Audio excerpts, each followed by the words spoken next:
Do you know that this oil that is funding all the development projects in the entire country today, that it was Emayokara who went to US, who went to Europe to bring the oil companies? Talk of Texaco, Mobil, BP, Shell BP, all this. It was Emayokara that brought them to Nigeria.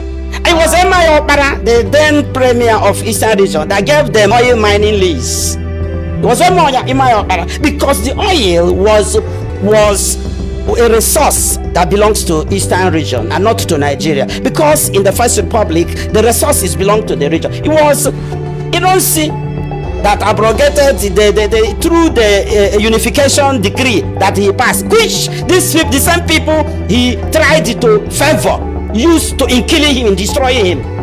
It was the unification decree that now said the regions no longer own their resources. The Igbo man is hated, even if he comes out to leak or to do an impossible thing, he will still be hated. Why did they kill Ironsi?